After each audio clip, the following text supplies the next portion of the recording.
Eh, tu savais que pour la descente de Blanche-Neige, Walt Disney s'était inspiré de Janet Gaynor? Janet qui? Attends, tu sais pas qui c'est Janet Gaynor? La première actrice à avoir reçu l'Oscar de la meilleure actrice? Non. Bah alors c'est moi qui vais vous la présenter. Et en combien de temps déjà? Oh bah, on verra.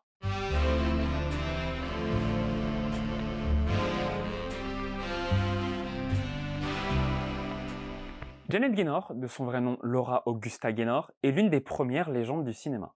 Née en 1904 en Pennsylvanie, elle déménage avec sa famille en Californie afin de devenir actrice.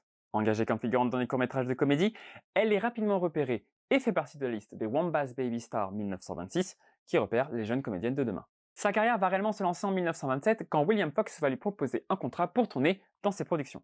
William Fox, vous le connaissez probablement aujourd'hui pour ça.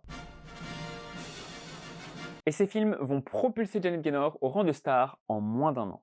Elle va tourner dans 3 films consécutifs qui va marquer le public, mais aussi toute l'histoire du cinéma. Elle va tourner d'abord dans L'heure suprême de Frank Bozarge, un réalisateur un peu oublié aujourd'hui, mais qui à l'époque était considéré comme l'égal de Charlie Chaplin. Le film est l'une des références de Damien Chazelle pour La La Land.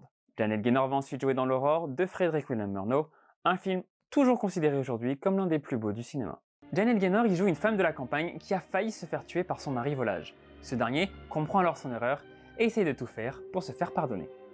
L'Aurore est aujourd'hui recommandée par des réalisateurs tout aussi variés que James Gray, Agnès Varda, Wim Wenders, Arnaud Desplechin, Paul Schrader ou encore Martin Scorsese.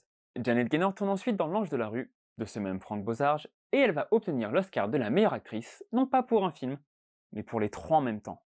Janet Gaynor continue d'être l'actrice numéro 1 pendant encore quelques années, résistant l'arrivée du cinéma parlant, jusqu'au milieu des années 30.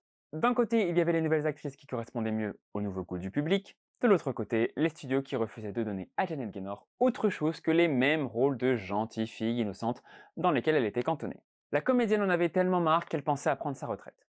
Puis il y a eu ce film.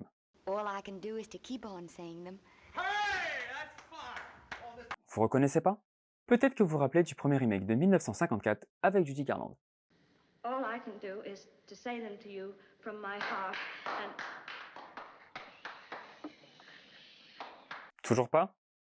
Peut-être que cet extrait avec Barbara Streisand vous rafraîchira la mémoire. Abraham Burakowski, who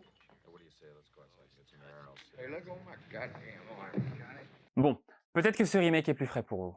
Thank you for believing in me and telling me to get back from behind the piano. A Star is Born, la version originale de 1937, est un succès international. En plus d'être l'un des premiers succès du cinéma en couleur, le film obtient 7 nominations aux Oscars, dont celui de la meilleure actrice. Le film a eu le droit à 3 remakes, dont le dernier, avec Lady Gaga et Bradley Cooper, a lui aussi collectionné les nominations aux Oscars, dont celui de la meilleure actrice. C'est à cette même époque qu'un certain Walt Elias Disney, plus connu sous le nom de Walt Disney, décide de faire son premier long métrage. Peut-être que ça vous dit quelque chose. Attends, montre-moi une photo de ta comédienne là. Et tu peux pas mettre une photo de Blanche-Neige? Mais en fait, c'est la même personne. Eh oui, les instructions de Walt Disney étaient assez claires. Pour le personnage de Blanche-Neige, il voulait qu'elle ressemble à Janet Gaynor, mais à 14 ans. Janet Gaynor arrêtera le cinéma en 1939, soit 2 ans après Une étoile est née, pour partir voyager avec son mari. La comédienne profitera de ce temps pour devenir une peintre émérite, peignant surtout des fleurs et des fruits. Janet Gaynor, c'est une comédienne de légende qui a brillé pendant le cinéma muet, jouant dans des films encore iconiques aujourd'hui, et qui a continué de briller avec l'arrivée du parlant et de la couleur.